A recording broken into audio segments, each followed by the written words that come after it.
Of course. Don't look at him. Look at me.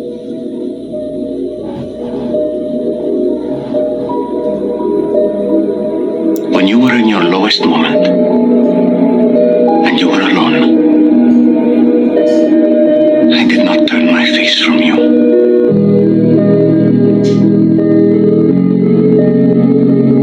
I saw you under the fig tree.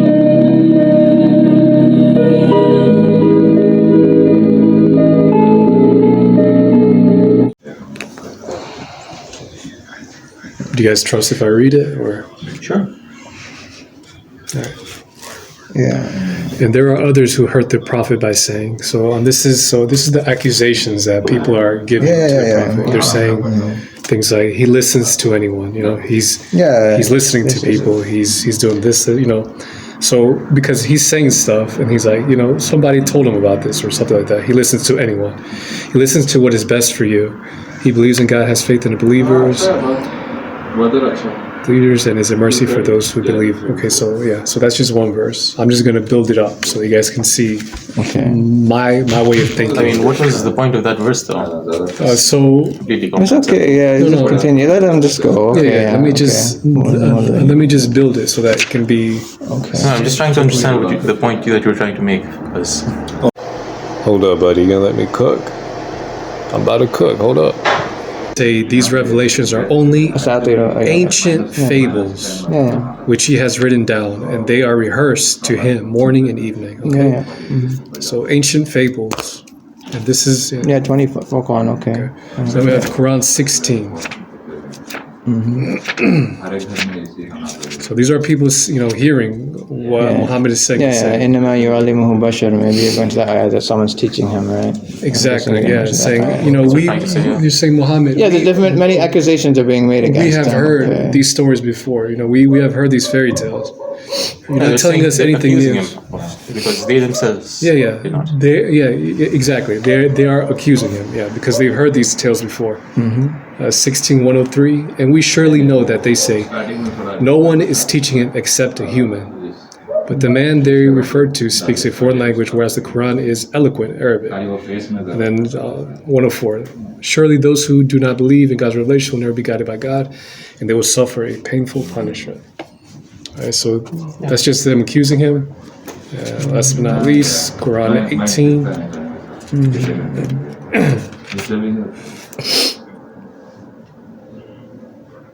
1883, and this is where it begins. All right. All right. So who is this person right here? I'm just curious. What does that mean? Oh, Dhul Qarnayn, the one of the ones. We don't know his exact identity, but we know what he has done. Basically, they وَيَسْأَلُونَكَ عَنْ ذُو الْقَرْنَيْنِ قُلْ سَتْلُو عَلَيْكُم مِّنْهُ ذِكْرًا. They ask you of Dhul Qarnayn, say, I will give you information about him. There are certain figures mentioned in the Quran that, because we don't have hadith where the Prophet himself explained who this person was. So in certain stories, historically, we don't know who that person was. So people have different speculations maybe on who he is. But maybe all of those speculations are wrong and we don't actually know. So in the case of this Dhul Qarnayn figure, we actually don't know with certainty, like, is this person this exact person in history? Like we don't know, at least based on my knowledge, as far as I've studied it, we don't know who this person is. Some scholars have claimed he's this person or that person, but they don't have any irrefutable evidence to confirm that.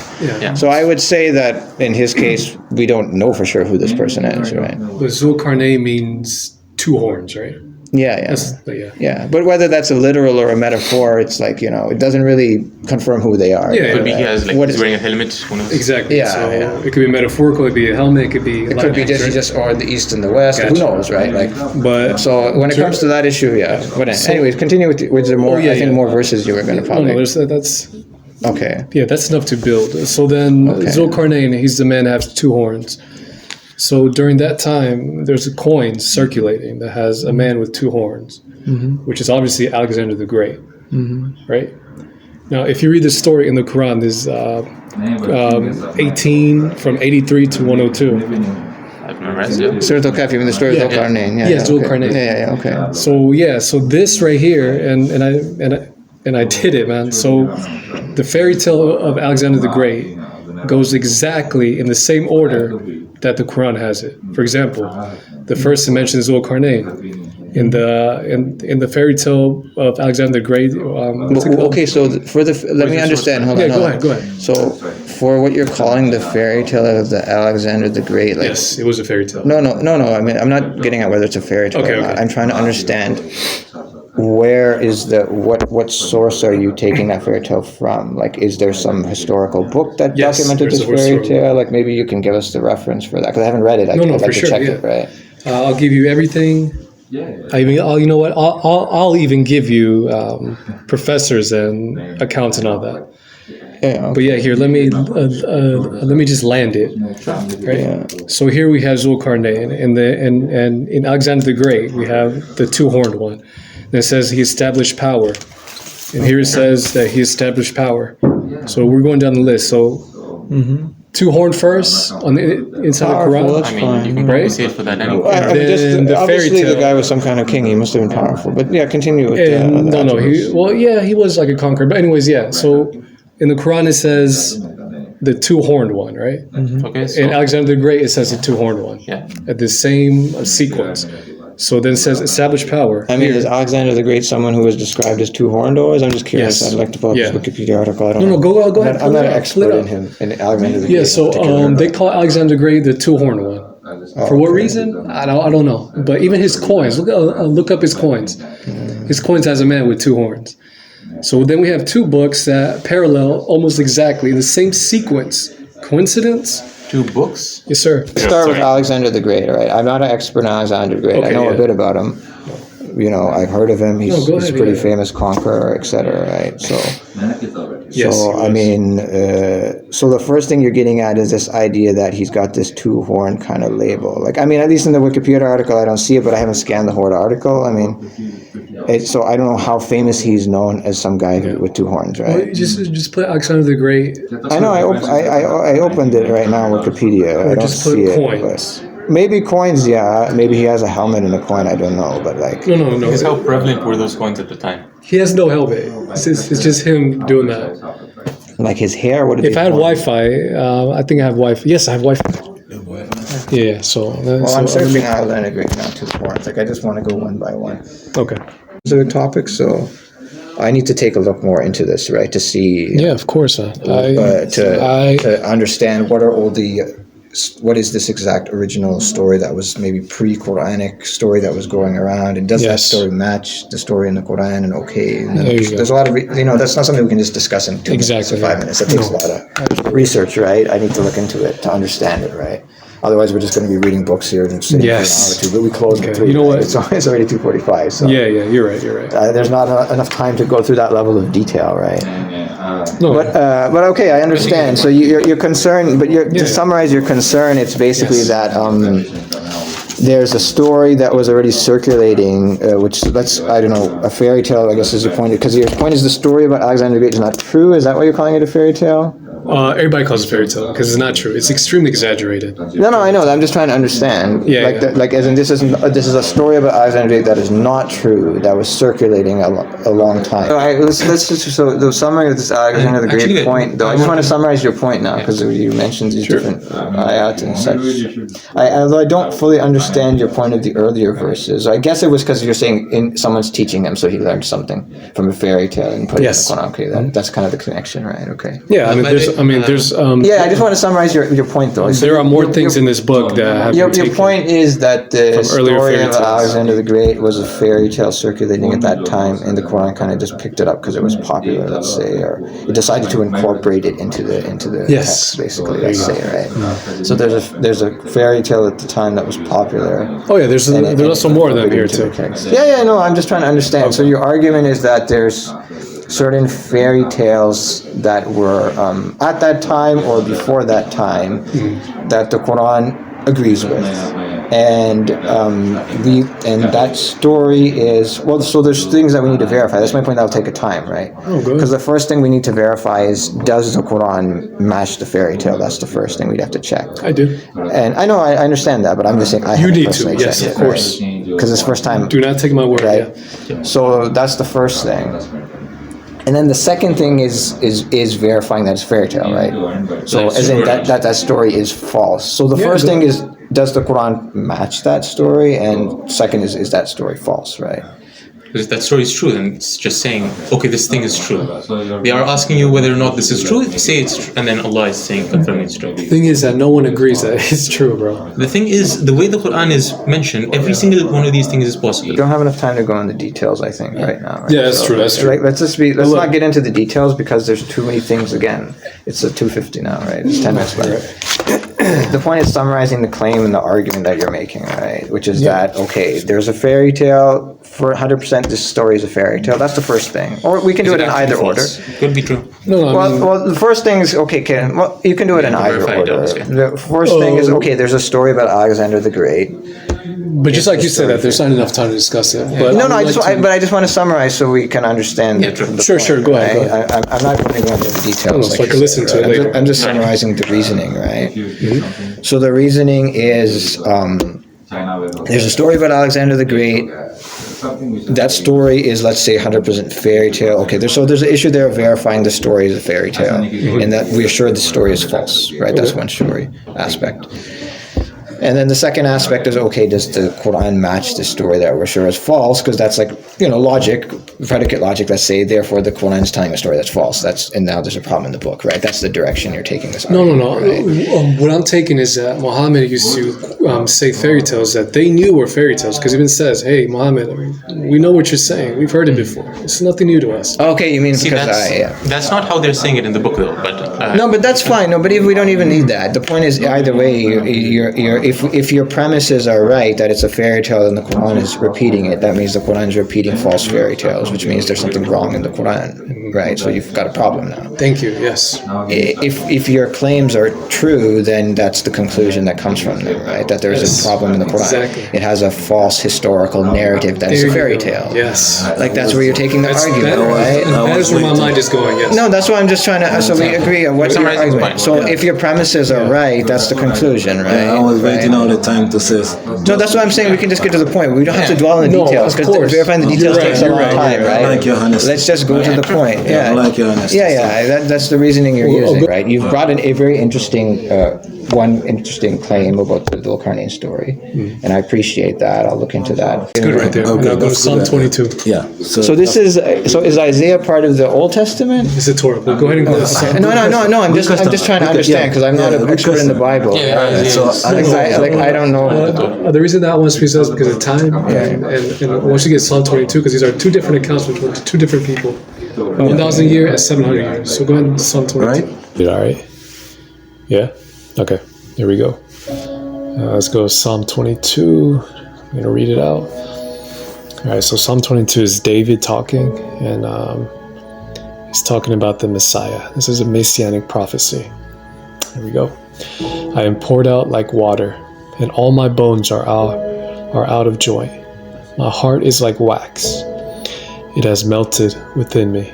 My strength is dried up like a potsherd, and my tongue clings to my jaws. You have brought me to the dust of death, for dogs have surrounded me.